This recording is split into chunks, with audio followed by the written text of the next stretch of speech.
Imagine that everything turned out fine. Imagine that. Imagine that you got yours and I got mine. Imagine that.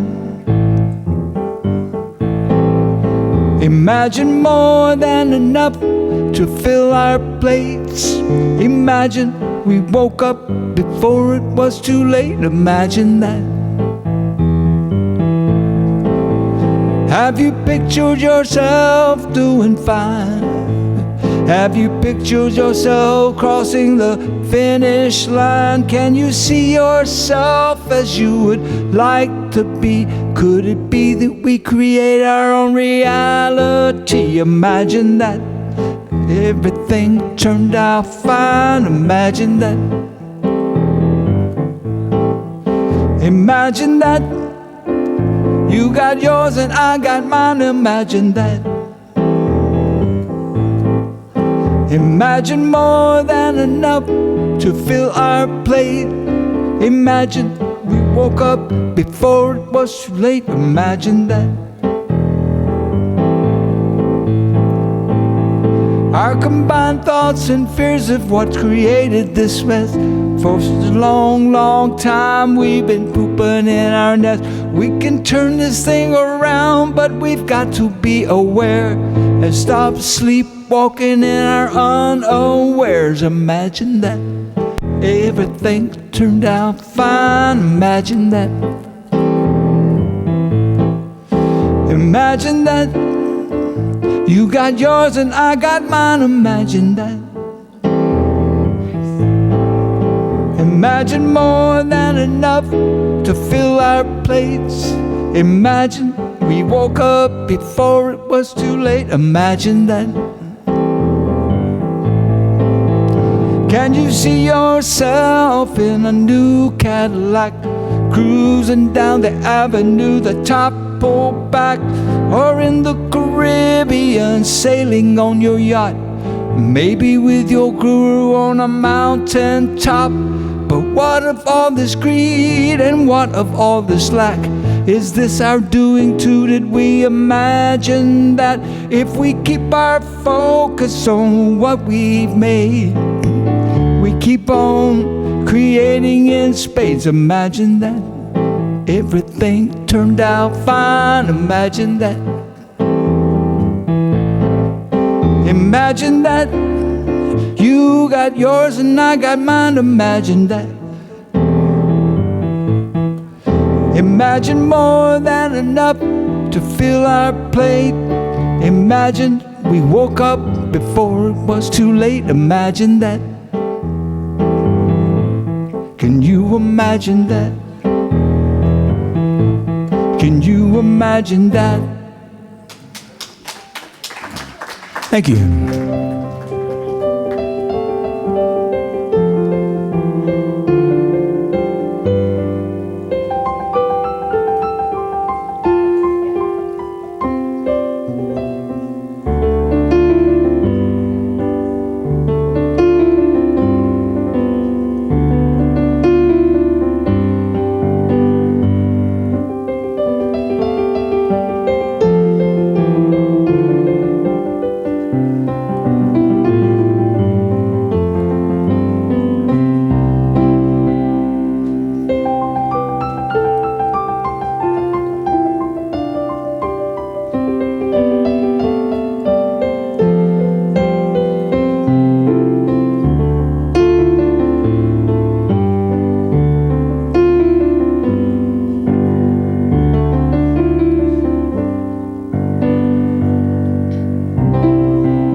my friend, it's good to see you again. I hope you're doing fine, I hope you're feeling fine today. We made a choice today, and here we are today, willing to share our love and peace and joy with others of like mind. Love is a common denominator that connects us all together, all that is and was and will ever be. Joy is our natural state, let's live it now and not wait. The present moment is a heart of life. Now, here, this is it, all that we will ever get. Let's live our lives awake and aware. Let's give the highest we have to give and live as we let live. Find our own way back home. Love is a common denominator that connects us all together, all that is and was and will ever be. Joy is our natural state, let's live it now and not wait. The present is the moment, heart of life.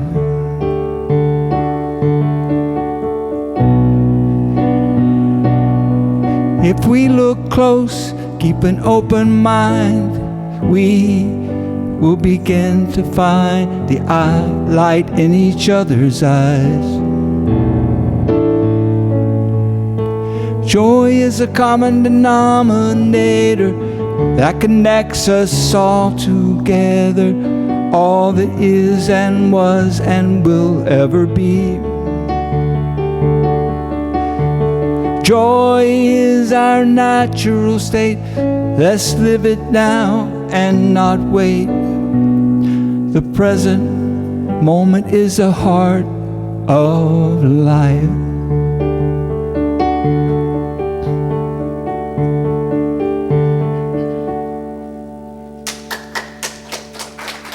Thank you.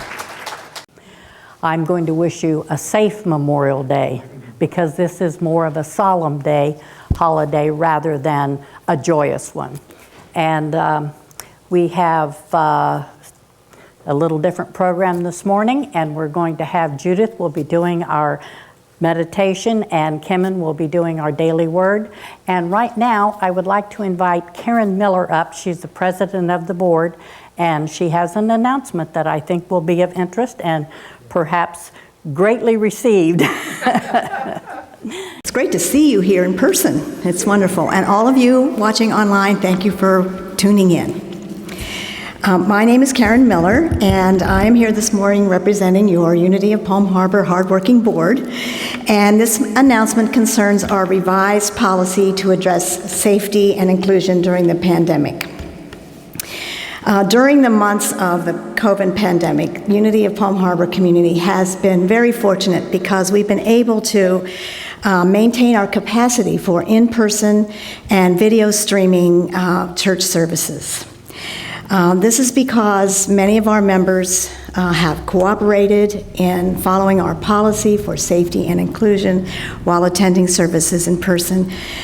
And we are so fortunate to have competent, caring technicians, musicians, staff, teachers, volunteers, and ministers who have made it possible for us to have these options for our spiritual life.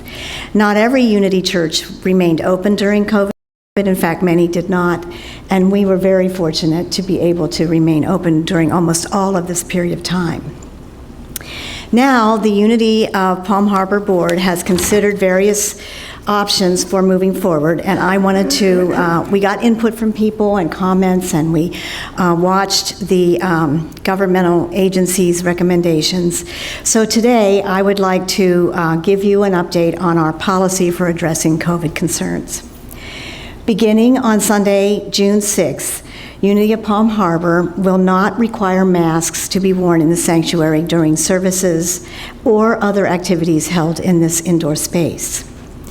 However, in consideration of those who are not yet comfortable with close-in seating, as before the pandemic, we will continue to offer socially distanced seating in the sanctuary. So what we would like is for you members to use your own discretion about where you'd like to sit during services that would make you feel as comfortable as possible. And of course, masks may certainly be worn by those who feel like they want to. We know that many members of our congregation have been vaccinated against COVID-19. Other members have chosen not to be vaccinated. So our intention with this policy revision is to allow all of our members to be safe and included for our in-person services and activities in the sanctuary to the best of our ability. We are also considering best safety measures for indoor gatherings at Fortner Hall. We have not changed our policy about Fortner Hall at this time. We are being very intentional in planning for return to all of our customary activities and social interactions. We believe that slow, steady progress is key to long-term success in reopening that provides comfort and inclusion for all of our Unity family. Again, I appreciate so much your support, and we have copies of this policy revision in the foyer if you'd like to pick one up on your way out, so you have your own copy of it. With that, I just want to thank you very much on behalf of the board. Thank you, Karen. We appreciate that, and I know that that's kind of welcome news for many of us to know that it looks like we're coming through this pandemic, and so many of us have done so easily and effortlessly, where others have had little challenges, and so we continue in prayer for each of you. And Reverend Tracey is taking a day this morning. It's like a good reason to stay home because she's got somebody to do the job. So it's always fun to get there. Let it be. Let it start with me. Be the change that I'd like to see here today and forevermore. Let it be. Start with me here today. Let it be. This love in you and me, let it shine, revealing unity. Namaste. The Christ in you and me, let it be. Start with me here today. Oh, let it be. Let it be. Let it start with me. Be the change. Be the change that I'd like to see here today. Here today. And forevermore. Let it be. Start with me here today. Let it be. This love in you and me, let it shine, revealing unity. Namaste. The Christ in you and me, let it be. Start with me here today. Thank you. And You can stay up here if you want. There's no chairs.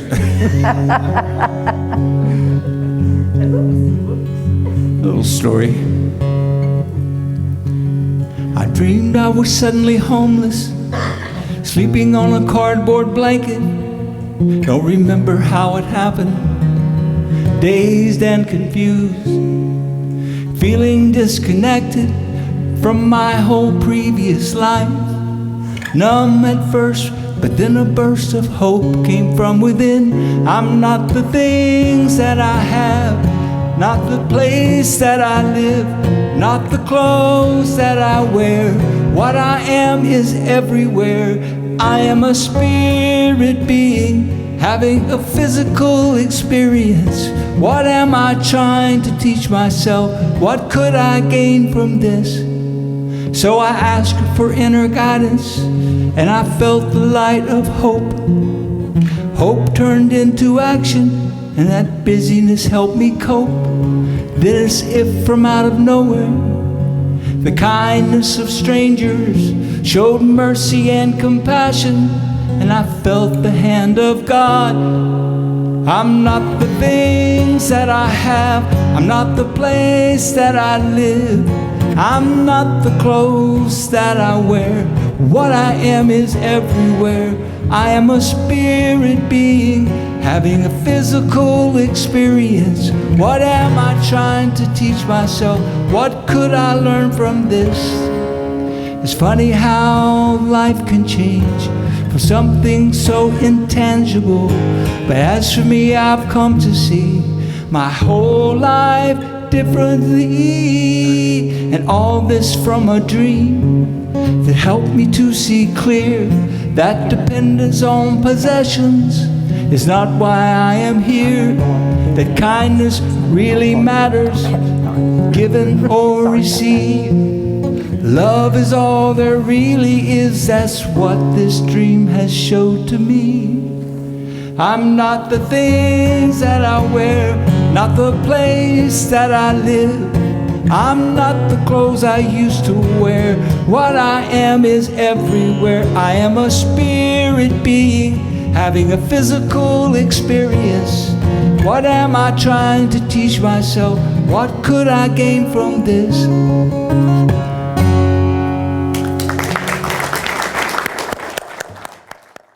So just a couple of announcements this morning. We have a schedule now for a Wednesday lineup here at Unity of Palm Harbor, and it'll be in the sanctuary, each event, from 7 to 8 p.m. First and third Wednesdays of the month, Greg Aiken will be doing gong breathwork.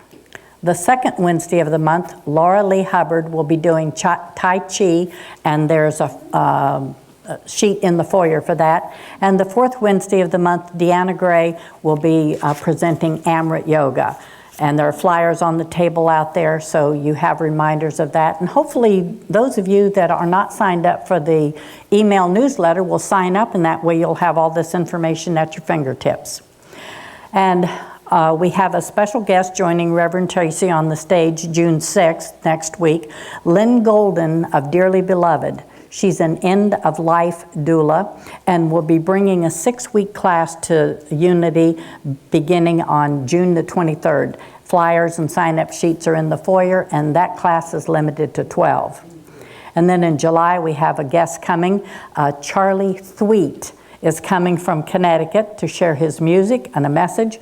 And then he's going to, on Monday, the day after his service, he's going to do a workshop on A Course in Miracles. And I know a lot of people have been interested in that here. Sign up for that is in the foyer, and you can pay for that in the bookstore. Good morning. Good morning. I'm just so pleased that I and Linda were able to arrange a flower arrangement for Jacqueline. It just blesses me. Well, this is the beginning of our meditational aspect of the service, so I'd like to invite you to get comfortable in your chairs, perhaps divest your lap of any encumbrances, but just take a deep breath now and get ready for this centering time. Our theme for today is respect. I respect and honor the divinity within myself and others. As I was growing up, I was taught to respect those who were older because they likely had acquired greater experience, knowledge, and wisdom. Yet it was not the years of life that commanded respect, but the life lived during those years. There are many who demonstrated tremendous courage as they took great challenges. Their willingness, daring, and determination deserve respect. They went where others would not go and did what others would not do. I have reverence for those who came before me. I respect and honor the divinity within those who, through their unique and selfless contributions, have made a better world. And so we seek to do so also with our lives, with our words, with our actions. And from 1 Thessalonians chapter 5, verses 12 through 13, but we appeal to you, brothers and sisters, to respect those who labor among you, esteem them highly in love because of their work. Be at peace among yourselves. Today, we honor respect and we affirm, I respect and honor the divinity within myself and others.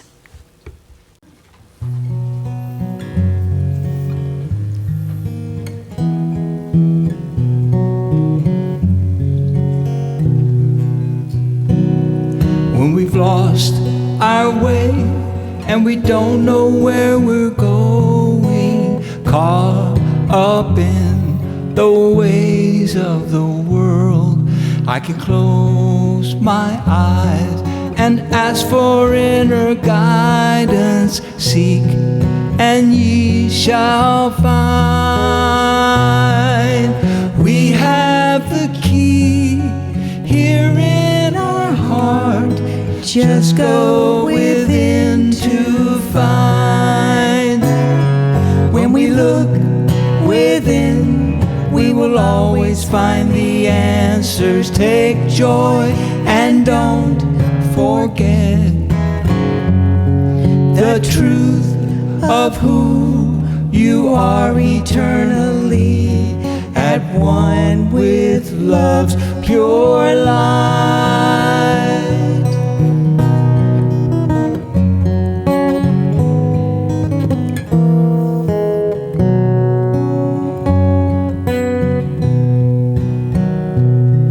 If you need to know the answer to your questions, don't get caught up in the ways of the world.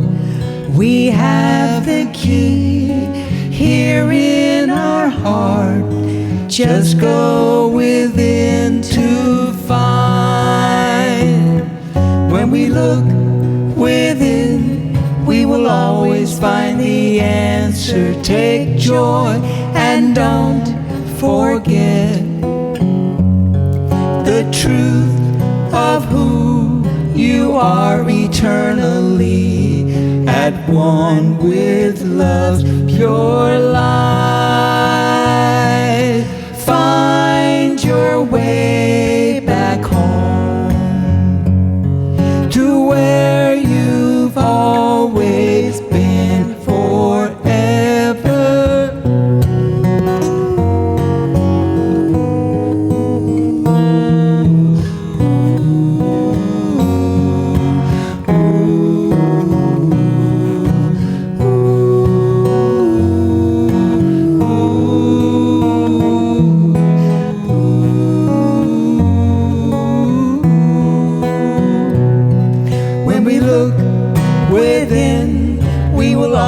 Find the answer. Take joy and don't forget the truth of who you are eternally, at one with love's pure light. When we look within, we will always find the answers. Take joy and don't forget the truth of who you are eternally, at one with love's pure light. Thank you. Good morning. Oh, we're filling up more and more each week. How beautiful. And I guess online too, we're filling up. I'm Judith Overcash, and I'm a Unity licensed teacher. And one of the groups of teachings I love about Unity are the 12 powers, which we show up on Christmas Eve and so forth. And if you look at the windows on either side, wherever you can see them the best, all 12 colors for the 12 powers that are within each one of us, our faculties, our things that can help us move forward into the world, built on the chakras, but adding more centers. And this morning, I'd like you to take the red color, and that represents life. So as you close your outer eyes and feel that beautiful red, breathe it up through the toes, breathe it up through your legs. Perhaps place your hands open and upward in your laps, in that sweet and gentle symbol of being open and willing to receive all that the spirits of the universe wish to pour into your life. And we can breathe that red color all through the body and know that this is a symbol of life. And we are here this morning because life has filled us with the joy and wonder of getting to this point. And we know that we have the choice to take all the changes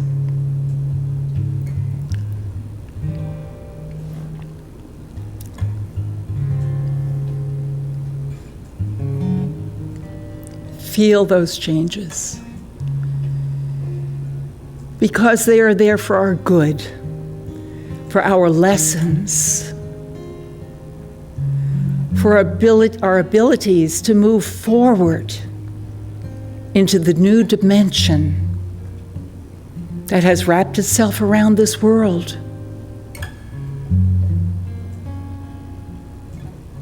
We step forward with strength. We share our $1,400, not just for ourselves, but to share with others. We build the economy, we build the consciousness, because we are unity believers. And we know that we are at one with everyone.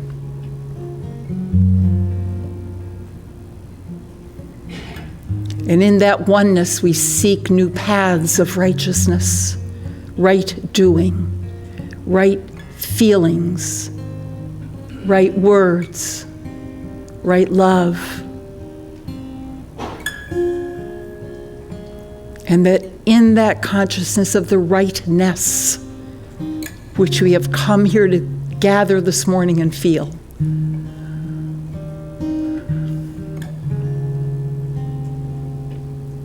we see new paths. And in a few moments in the silence, let those paths speak. They're speaking your name. They're leading the way. And in the silence, just listen.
In that 1 minute of silence, messages have been heard, hearts have been touched, and you can find this silence anytime you choose. Turn off the TV, go for a stroll in the woods. Listen to what this new year is going to unfold for you and your loved ones. And I invite you to breathe your way back to this time and this place, feeling the oneness. The oneness. And so it is. Amen.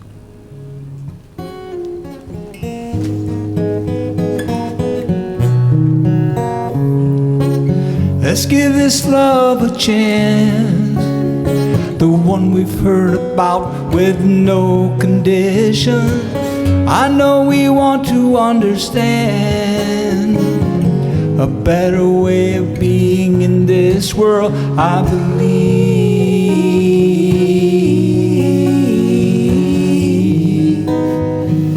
unity, I believe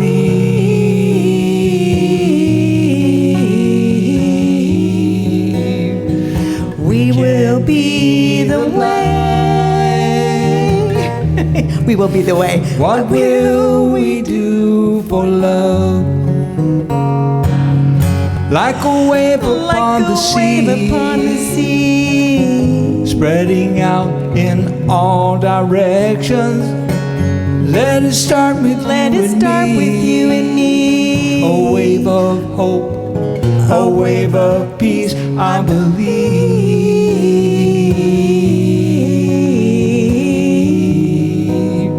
In unity, I believe.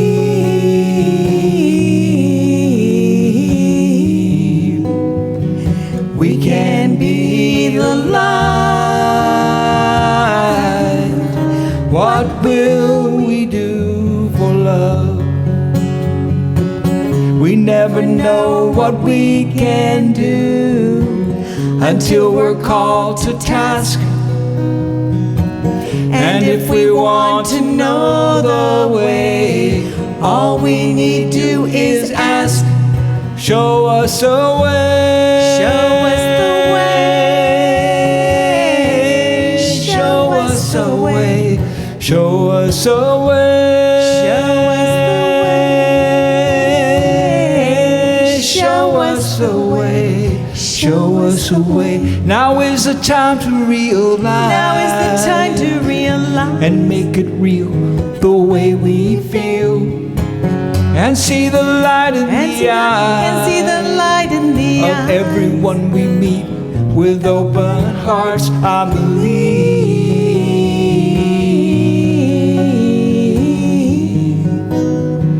we will see. I believe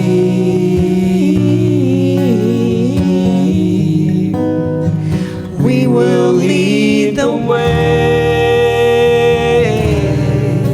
What will we do for love? What will we do for love? What will we do for love?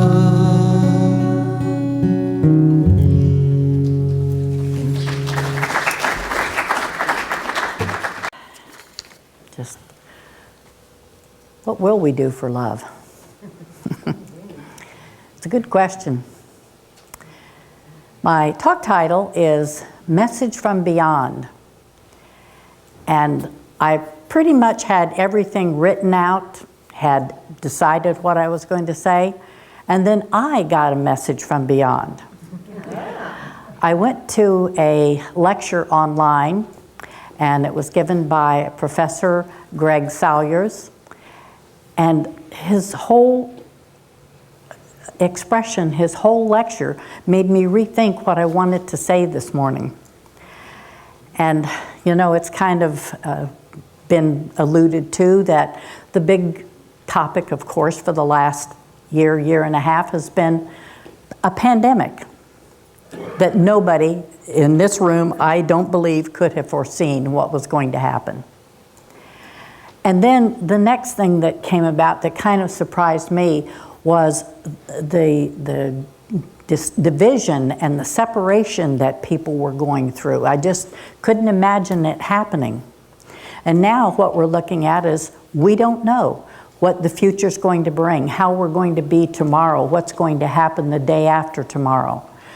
But I kind of looked at it all together as one big bundle, and I thought there's a common theme there. And that theme is our stories.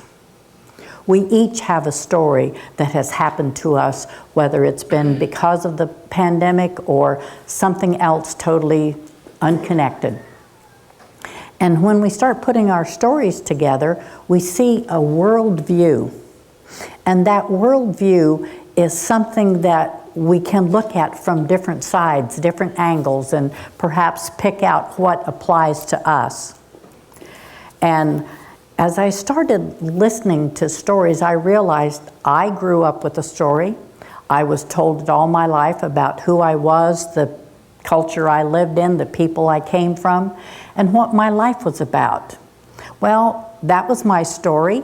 I believed it was true because it was what I was living. But now we're starting to hear new stories, stories we've not heard before. And we're starting to hear stories that kind of reflect the other side of where we are and where we've been. We're hearing stories from other cultures and other ideas. And sometimes it feels a little uncomfortable. And sometimes we kind of wiggle a little bit because we're scared of the stories that we're hearing. But what I realize is each person has a story, has something to say, has something important to share with us. And really, all anybody is doing is asking us to listen. Just open your ears, open your hearts, and listen to the story that I want to share. And I know that it's not, not as easy for us sometimes because we don't like changes. We don't like having to think differently. We don't like having to be differently. And change is something that a lot of us have grown up kind of not too happy with. It means we have to be different. We have to look at something a different way. But I got to thinking, what happens if we don't change? I don't know about you, but I become bored. And I actually think I become boring. And maybe you do too. I don't know. But what happens if we do change? Oh, we have a little moment of maybe fear, maybe terror, maybe just being a little bit scared. You know something?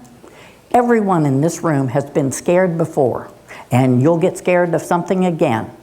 And that's okay, because together we can get through it. I think what really surprised me about the pandemic was typically something that comes outside of us we see as maybe the common enemy. We didn't seem to think of the pandemic as an enemy. And instead of bringing us together against a common enemy, we separated. And that was really the biggest part that surprised me. But I think that now, as we start to come back together, we can realize, they have a story to tell. Let me hear what it is. And I know that people in my generation don't like change.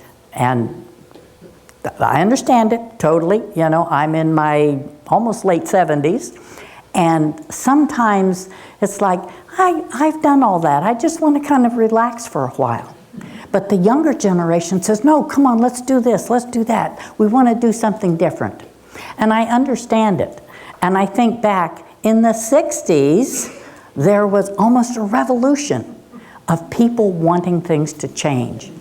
And that's okay, because that's life. The new generation coming along is looking for something different. And I think it's the resistance to whatever they grew up with, the resistance to whatever their parents said, the resistance to, I'm bored with this, let's go do something different. And that's fine. Now, one thing I will say about change that I think is important to hear, making changes does not always make things better. And we have some examples of that. Back when the explorers first came to the Americas, the people here in the Americas, the natives, were open and welcoming as far as I understand. But the explorers looked at what was going on and they wanted to change things. They didn't like the way they lived. They didn't like what they ate or what they believed in. And so they wanted to change them. Now when we look at the cultures in the Americas, it's almost as if we ought to be ashamed that this is what humanity did to another segment of humanity. In more recent times, one man decided that the German people should rule the world. At that time, Germany and a lot of countries in Europe were going through similar situations, not so much with the disease, but financial crisis was the norm of the day. Many people did not have jobs. There were food shortages. There was no housing to be had. It was just a major crisis. And so this man came up with an ideology that he wanted to bring to the people. These people were ready for change, and so they accepted whatever came their way, not knowing what it was going to end up being. And there was progress made, but unfortunately the progress made was at the expense of another culture, another ideology, another group of people. And we know that did not end well. But for us, we can look at history and say, we don't have to repeat it. We can realize that and agree perhaps that there are other ways to do things. So we come here today and in celebration, which is not what the true meaning of Memorial Day is, but it's more an honoring, an observance. Memorial Day was begun after the Civil War. Over 500,000 people of Americans, just Americans, died because of the Civil War. And so they created something, at that time they called it Decoration Day, and they would honor the fallen soldiers. Well, we've continued with Decoration Day up to now, and now we've called it Memorial Day. And we have added all the names of all the people that have died in all the wars since then. And the number is astronomical, and it's something that needs to stop. One thing for certain, we do not need another civil war. The question is, how can we call ourselves a civilized country, a civilized culture, when we look at the destruction of the other, when we look at fighting and calling names and doing the things that have happened? And I know that we have better ways. When I look at cultures in general, what I see is every culture kind of has the same idea, the same thought that goes through it. And that thought is, what I think of myself is more important than anything else. And the problem is what we think about ourselves and who we think we are may not necessarily be who we are. One thing for certain, we are all a child of God. We have all come through that same lineage of being spiritual beings, having a human experience. It's too bad we haven't learned to act like humans towards each other. Everybody in this room is flesh and blood and bone. We are all exactly the same. And when we get to that point that we recognize that, we start realizing we have common goals. What do we want? We want our children to be happy. We want our children to grow up healthy. We want our community to come together and to be whole and complete. We want our lives to be improved in whatever way possible. And that, I think, is the goal that we're shooting for. And I certainly hope that we can come into that place of oneness, of unity, and find it, because it's there waiting for us. Now, my story growing up was about my father. He was a career man in the Army for over 30 years. And he was stationed all around the world. And it always seemed like he was being sent where a war was about to break out. Maybe it's his fault. No, I don't think so. But he went to Italy. He went to France during World War II. He went to the Korean War. He went to Taiwan, and he went to Vietnam. That was his last tour of duty.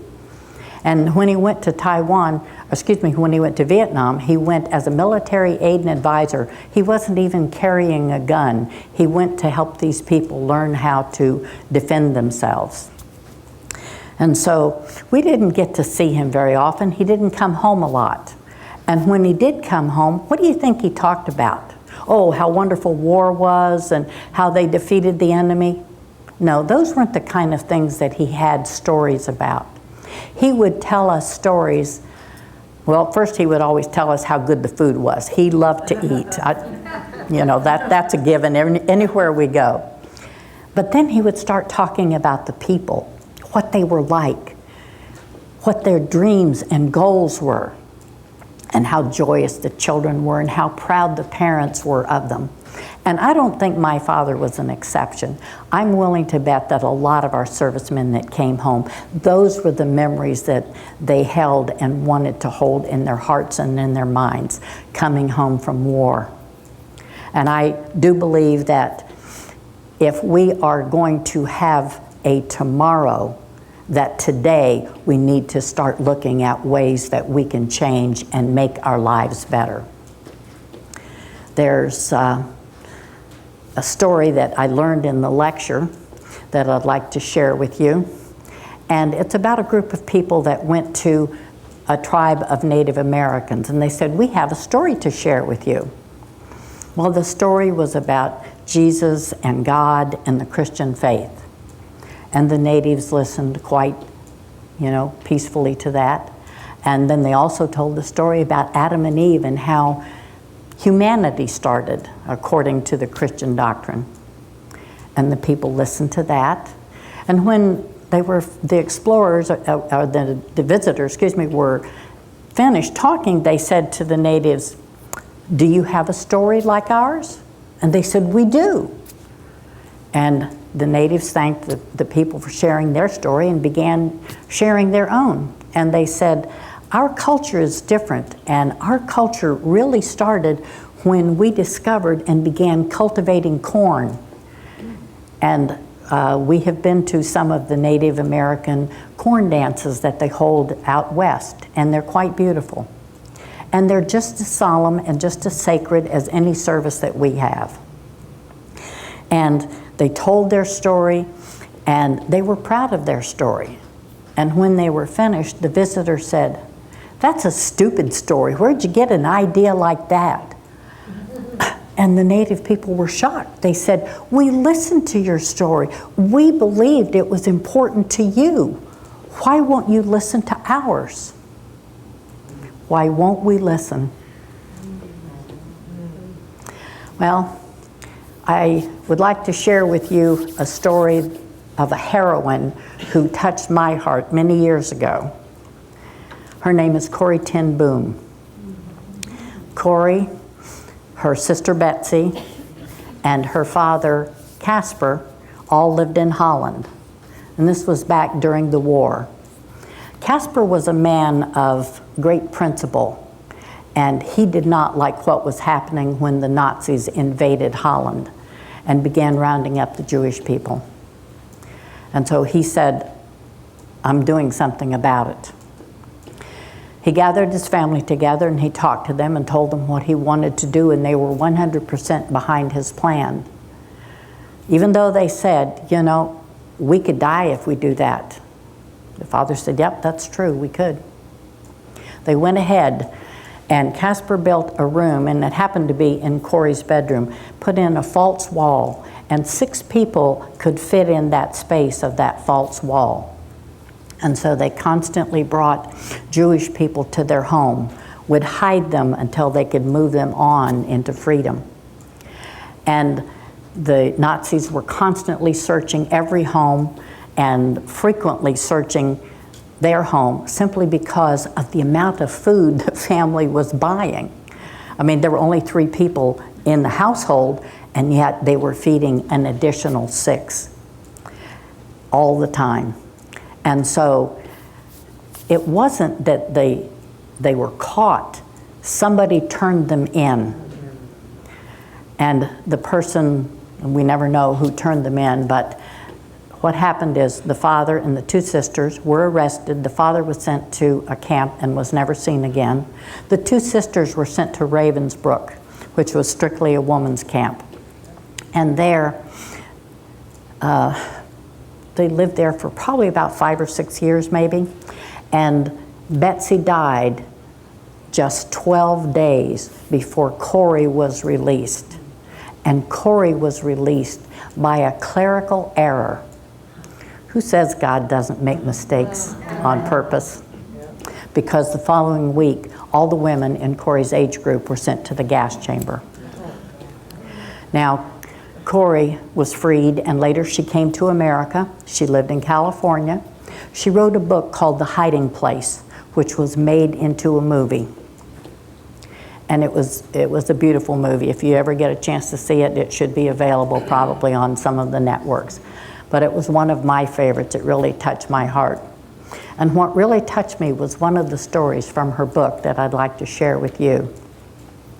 And that story was about the family in church one night, their neighbors, all the family was there, a regular church service one evening, and a young Nazi soldier came in with his machine gun. He said, okay, everybody that believes in God, line up against that wall. And they did, believing it was probably their last day on earth. But some of them resisted, and he said, okay, the rest of you, if you don't believe, you get out of here. And a few people fled into the night. And once they were gone, he didn't want any witnesses. Once they were gone, the soldier laid his gun on the altar and said, please pray for me. And one of the legacies that my father left me was to remember the good and focus on making it better. And in my mind, what better place can we do it than here at Unity of Palm Harbor, where we can listen to each other's stories with love and compassion. And we have the freedom to worship God as we choose. And so it is. Amen.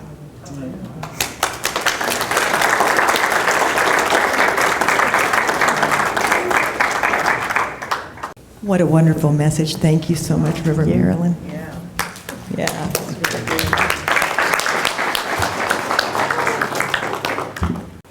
You're pretty familiar with the song, so you can sing along if you feel it.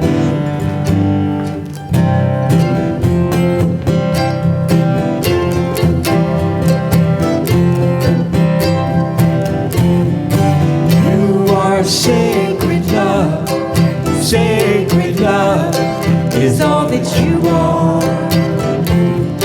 You are sacred love, God, sacred love is all that you are.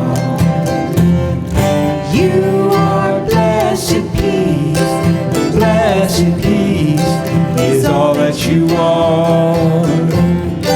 You are blessed peace, God, blessed peace is all that you are. Show the way, God, show the way. I want to live in such a state of grace. Lead the way, God, lead the way. I want to live in such a holy place. Such a holy place.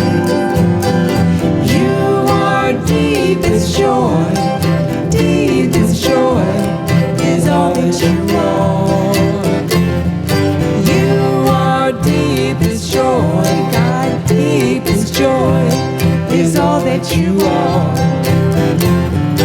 You are sacred love, sacred love is all that you are. You are sacred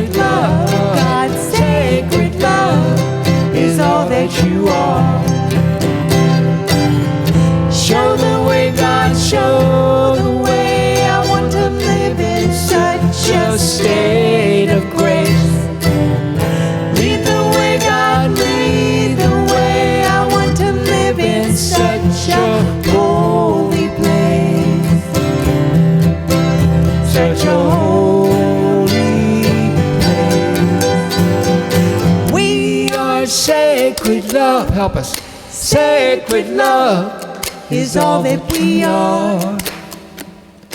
We are sacred love. Sacred love is all that we are. We are sacred love. Sacred love is all that we are. We are sacred love. Sacred love is all that we are. Beautiful job. Thank you. I can't wait to hear you next week without those masks on. And this is the time that we give thanks for the offertory, and we bless your giving to us. And there are bags at the back of the door that you may put your offering in. And for those of you that are watching, we invite you to go to our web pages, unityofpalmharbor.org. You can make your donation there. I believe we also now have PayPal instituted, so for those of you that like that. But we bless and appreciate you, and if you will, we will say our offertory blessing. Divine love through me blesses and multiplies all that I have, all that I give, and all that I receive. And so it is. The light of God surrounds us. The love of God enfolds us. The power of God protects us.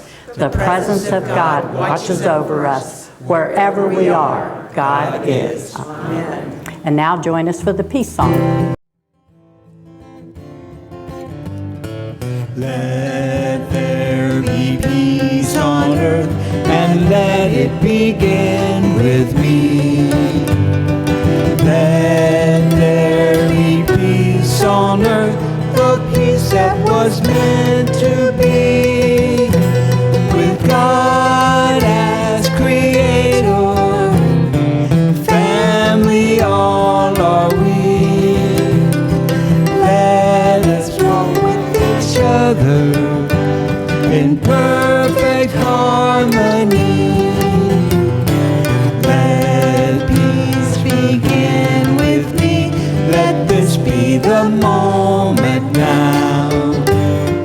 With every step I take, let this be my joy.